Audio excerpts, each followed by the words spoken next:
actually started my dissertation with, which in the East, we start with who am I? Yeah. In the West, it starts with why. Simon Sinek, all these guys, they all about why. But I believe what you just elucidated is that AI is going to actually evolve into such a force that we might even forget who am I. Right?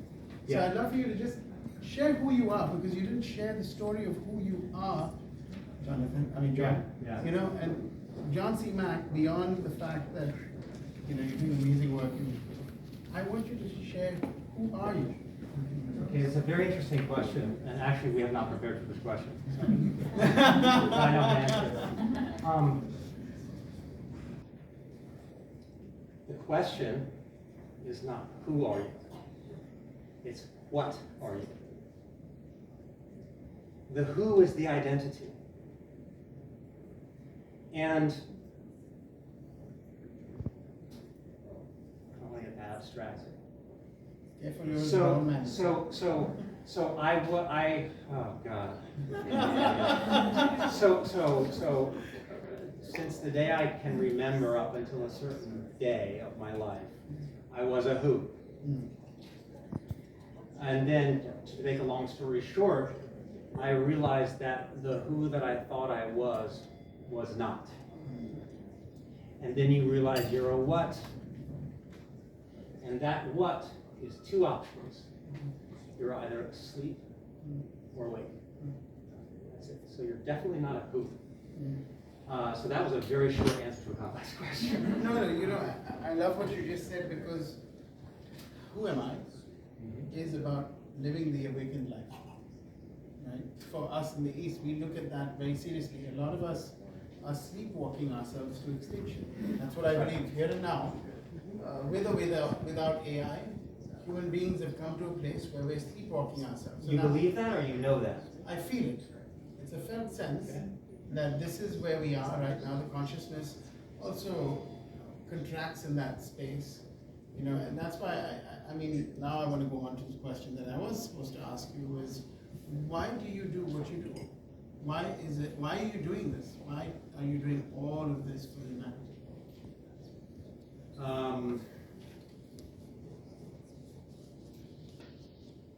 I don't like the word sustainable because you hear it everywhere.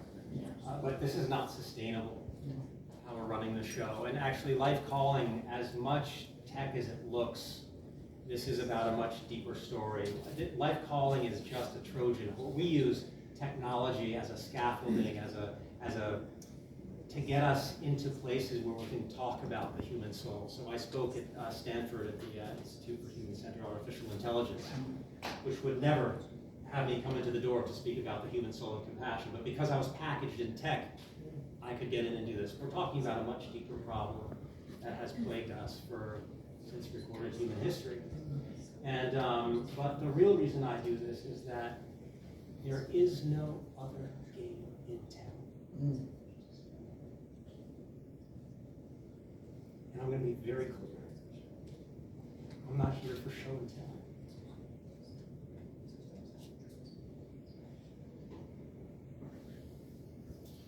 So, I know it's important for us to go deeper into this conversation, so I want you to stay where you are. We talk about the inner climate, right, versus climate change. It's kind of like sustainable. Right? All these buzzwords have become the news of not even the hour, it's like the news of the cocktail conversation. And what you speak to is true. We are kind of reaching the end game of humanity. Which can be the beginning game. Yes. Yeah. That's what's so great about this time. Yeah. We're being asked more than ever now to step up to the plate. Yeah.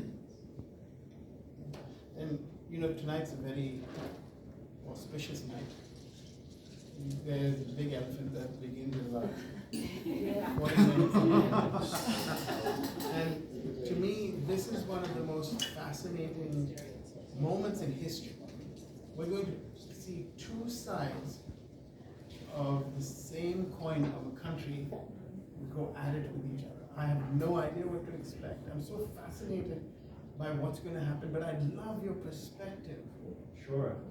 Well, two things. One, on the climate change thing, I do want to say, as far as I'm concerned, if we figure out this whole climate thing and get it right, from a place of fear of not being able to be sustained, nothing has changed. We need to fix this climate crisis from a place of deep connection and respect for nature. That's number one. And it's the divorce from our inner selves that has caused this whole problem to begin with. The political thing, the elephant in the room. Yeah, it's really, I live in Europe, so it's wonderful.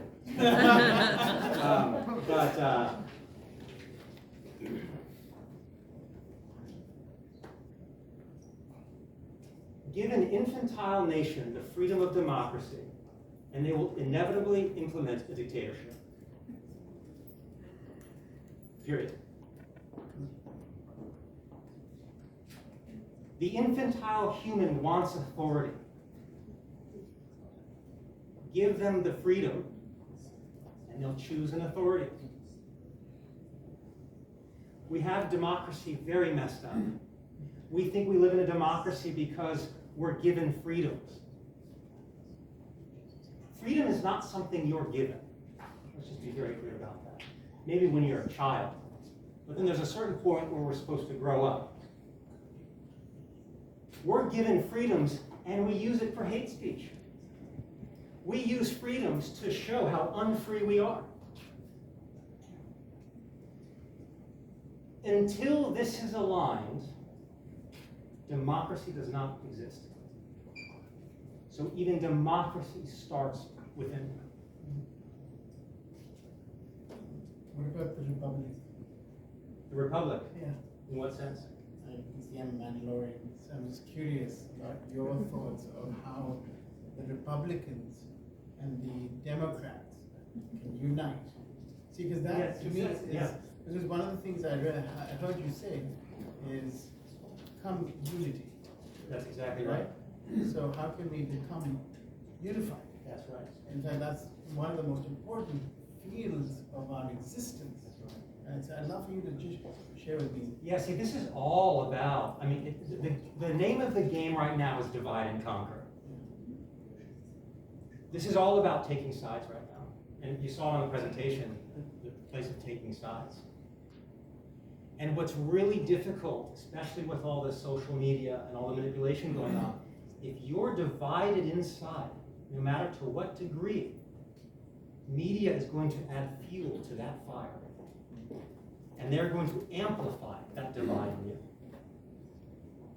And so it's really important to know whose battle are you fighting?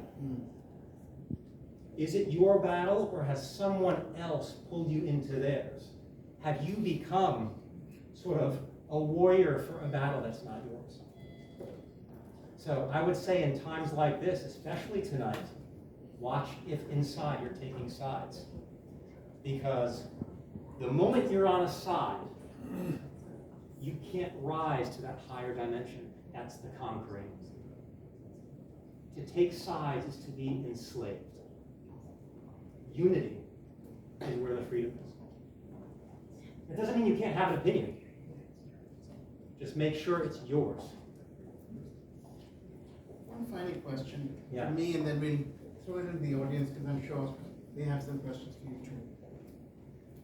When you started H+1, you had a vision. But more than a vision, you had a feeling, like a force. Right? Can you explain what that force is and what is it that you want to see happen in the world with H+1? So,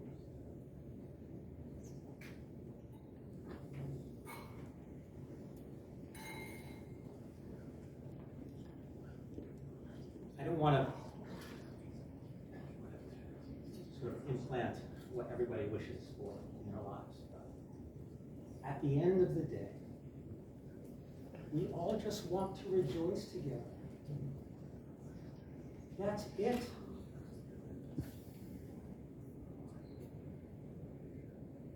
And so it's the potential for that drives what I'm doing. You know, one of the things that the reason I started Green the Planet was because I just finished the biggest, most difficult summit of my life. And it was the dream of putting the first woman on the moon. And not only was I not supported, but my idea was stolen by the powers that I never thought would steal ideas. And I felt like, wow, we the people have really failed. We truly failed. I failed. I felt like a deep failure. And then there was a deep moment in which I suffered, right? And in that suffering, I tried to find the gift of hope. Right here. But I realized at that moment in time that the only way we, or at least I can only own myself, I can truly serve something larger than myself, would be to serve beyond just we the people, or as the preamble of the United Nations, which is we the peoples, and serve we the planet. I feel like H+1 does that while really retaining the core of what our humanity is. So really, first I want to thank you, but more importantly, I want everyone to ask questions that are, you don't do the gotcha thing unless you really want to. But you think through your question and ask questions that really would build the resonance in the room and create, resonance versus dissonance. Because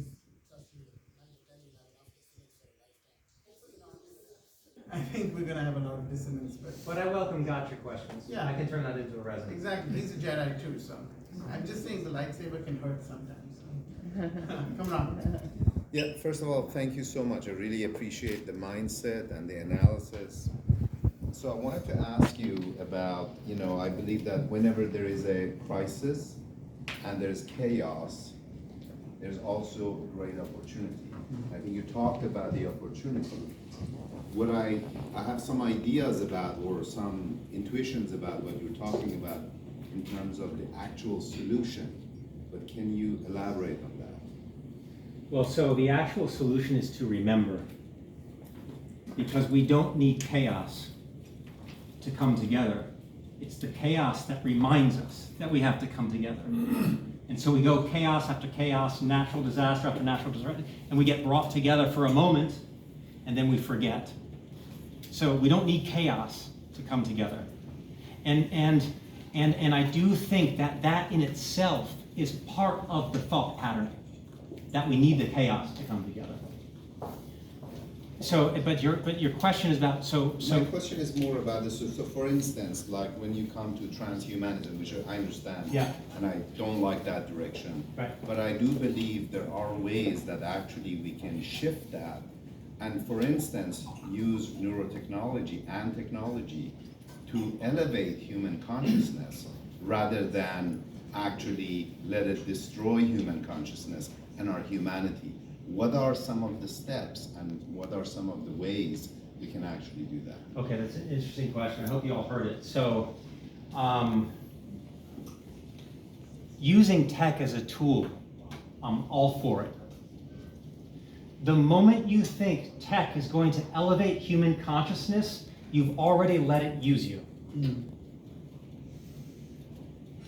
going to be very clear. Technology will not elevate human consciousness.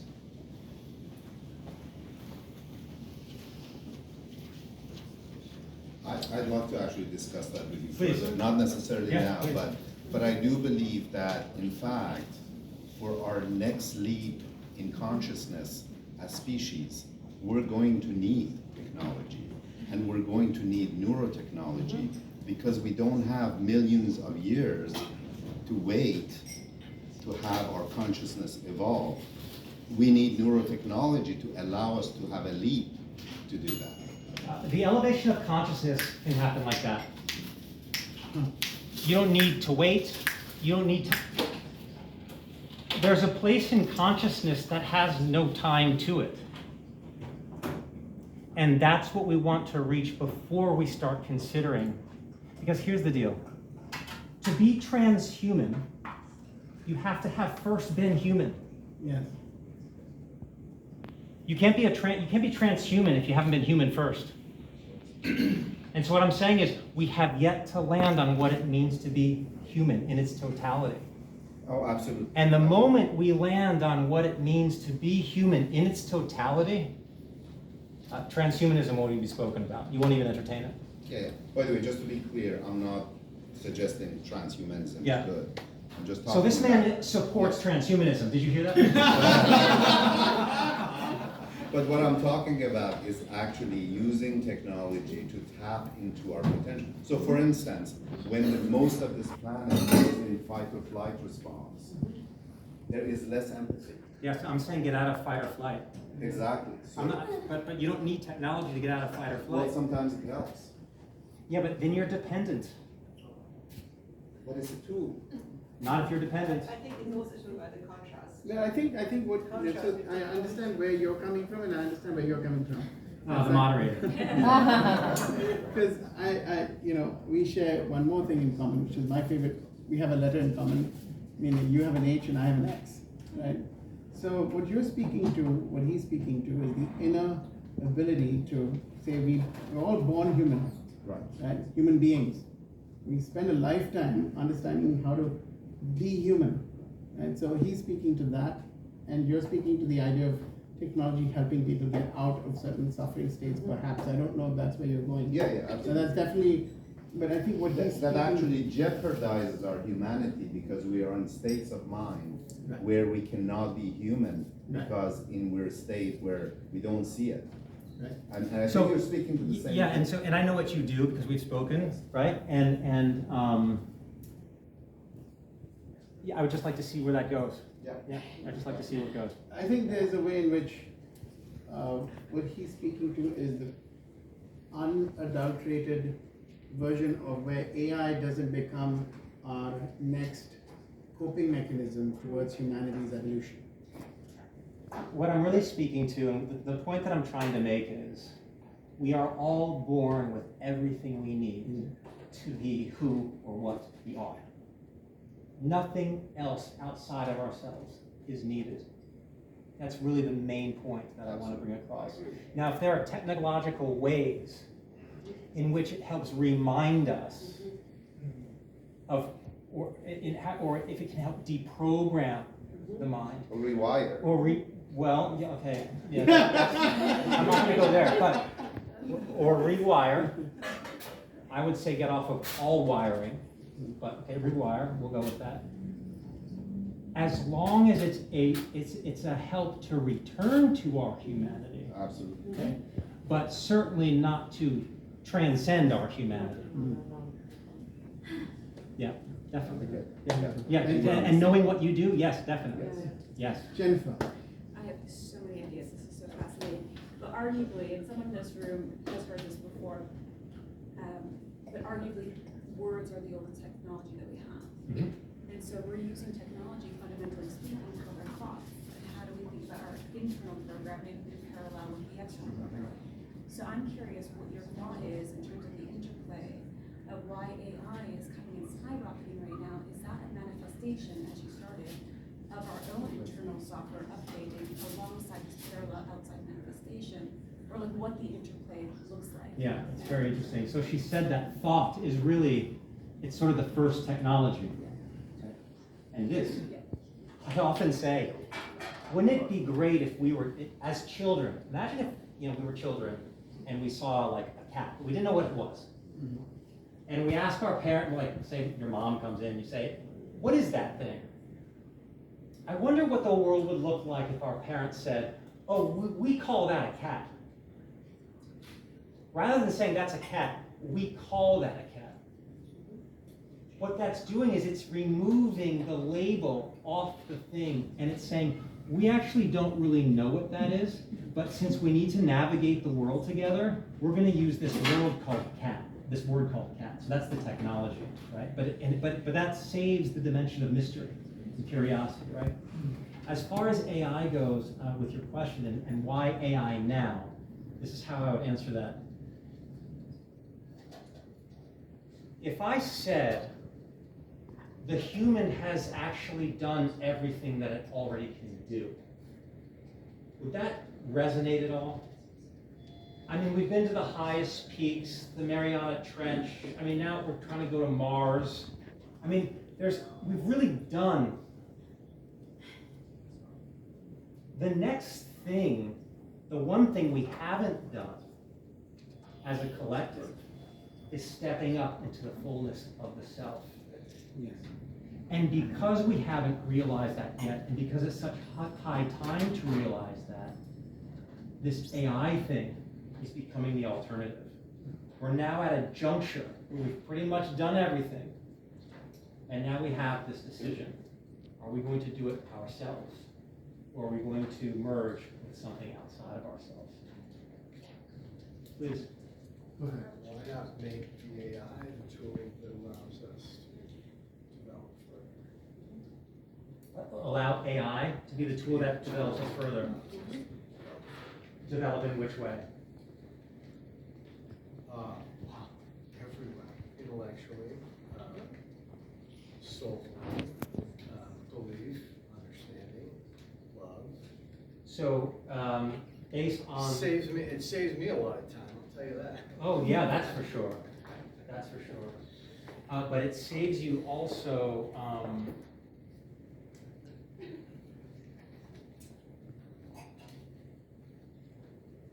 it saves you from something greater that's waiting for you, but actually isn't waiting for you because it doesn't care. Say that again, like I'm an 8-year-old. Yeah, so there is a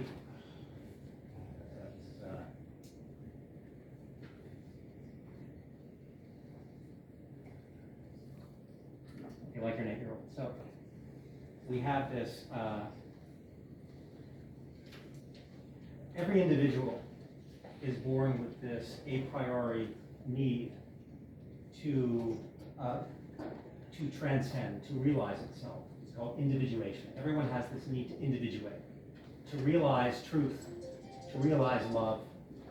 Everybody has this need. I'll buy the everybody.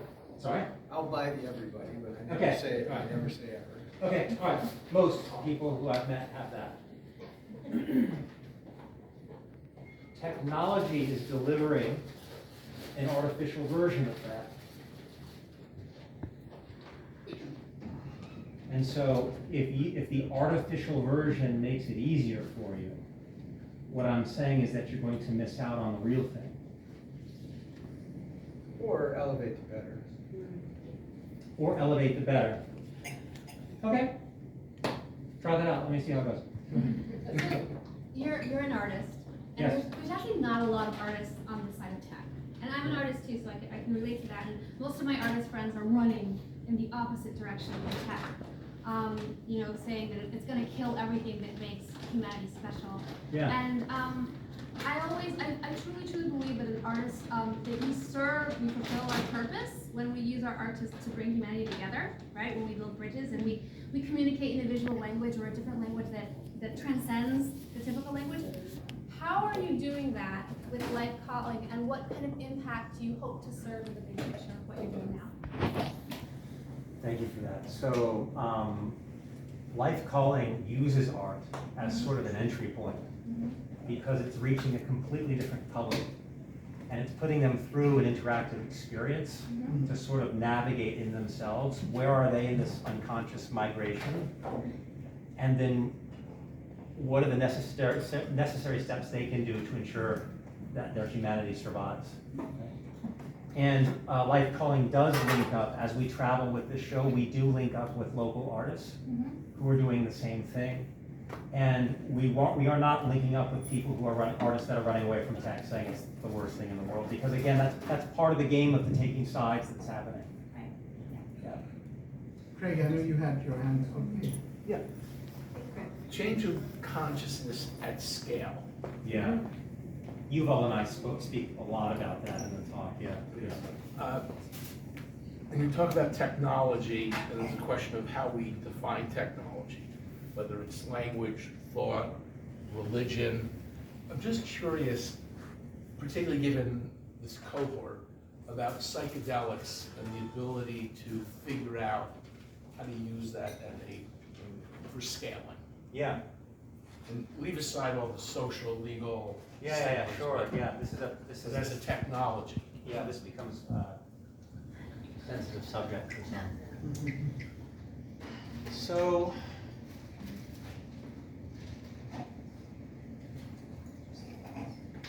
about the psychedelics. And I'll just pose this as a question. Might it be that the human is so eager for a change of perception that they assume the psychedelic is an upgrade of consciousness, when in fact it might be a downgrade?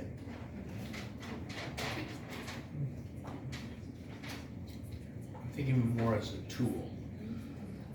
And as we know, tools are value neutral. It's how you use that tool. Okay. Wow. So, Okay. so I don't know. So I leave. All the women putting up their hands. I don't know enough about the research on like mental disorders and how, you know, DMT or MDMA is like, I know they're discussing it now, and I've got a good friend who's investing a lot in it. If it can be used as a tool for something like that, I think that's wonderful. The issue I have with it is are the people who aren't using it as a tool and have turned it into a glorified drug abuse. Yeah, those are two different camps. Yeah, I'm gonna go to Laura, and then we've only got time for 2 more questions max, and let's keep them short. So Laura, first. Thank you. So I have a question about leadership, community, and joy. Okay. And I'll paint a picture because I agree with what you said, that we're all born with what we need. Best example of this, to tag on to what Kunal said, is Baby Yoda. Baby Yoda is born with all he needs, and over time, he's just going to get better. With everything you've seen in your life, everything you're doing with life calling, okay, leadership, community, and joy. I've got an interesting thing to propose. Okay.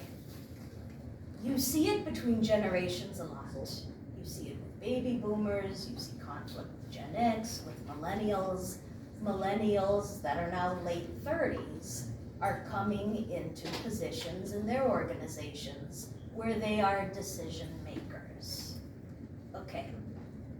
Leadership, community, and joy. I can say from my own personal experience, I'm a New Yorker and I have a lot of joy because I say no. A lot of women and a lot of young people have problems saying no.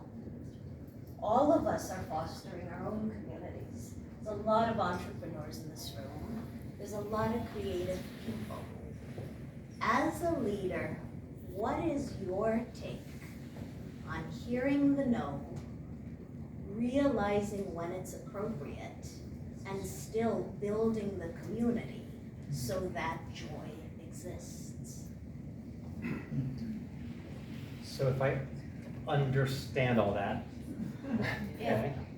She's a millennial. Yes, Yeah. so I understand all that.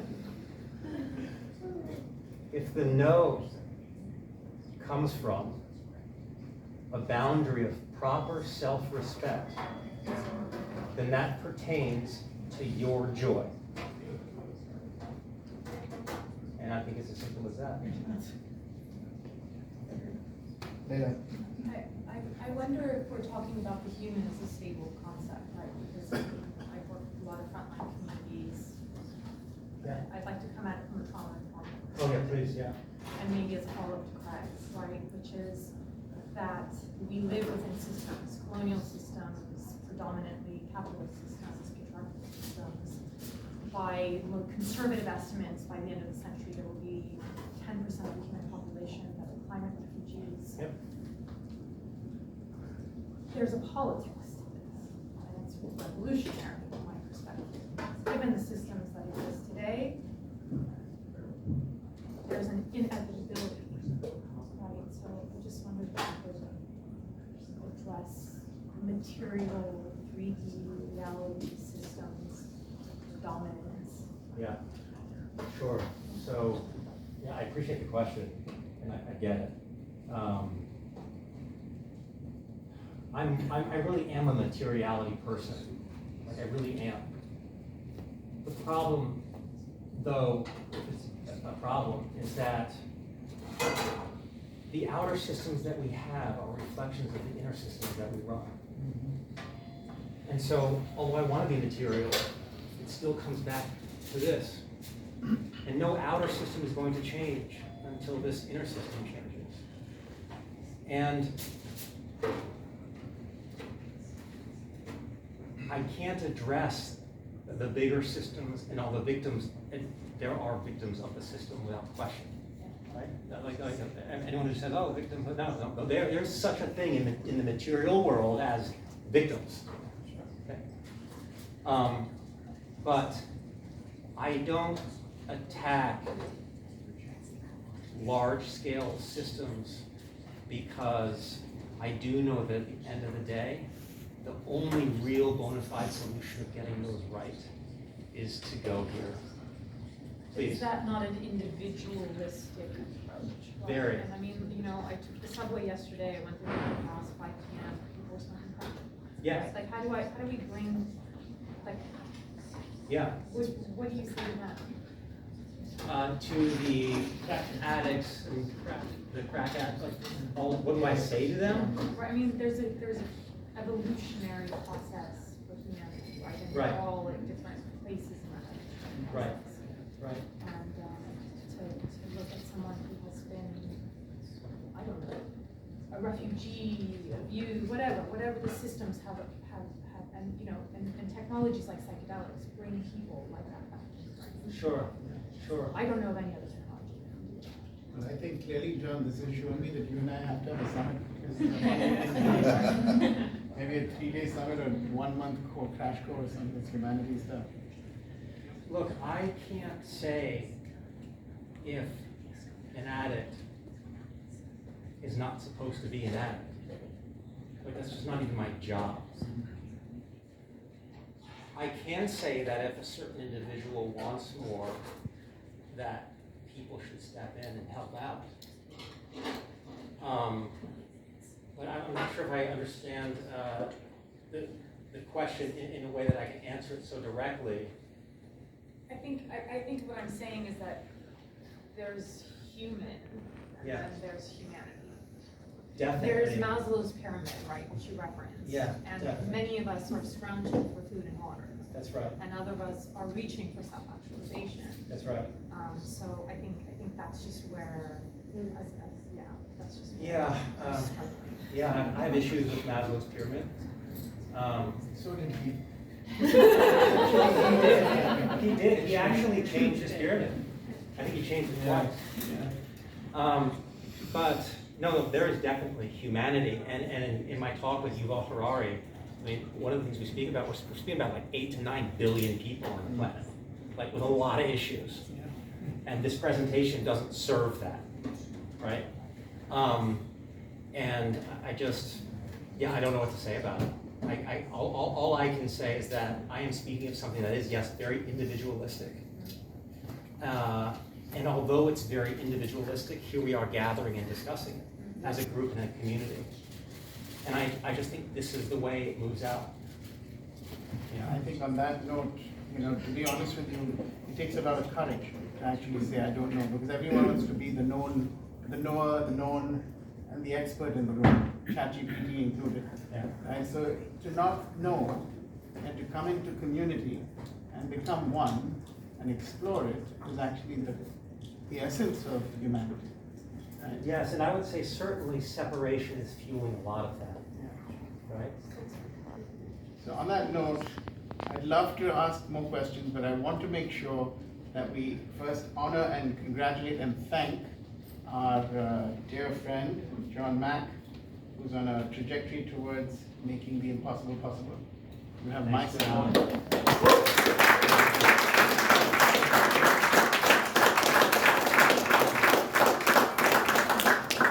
This is just the beginning, and it's just a little flavor for things to come, but it's a great beginning.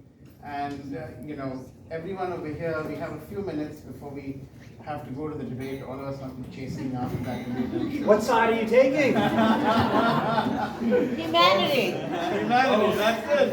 That's not a side. not taken aside. So, yeah, so there's food and there's still a little time to mingle and co-create, and thank you all for being here. Thank you again. Thank you. Thank you again. Thank Bye. you.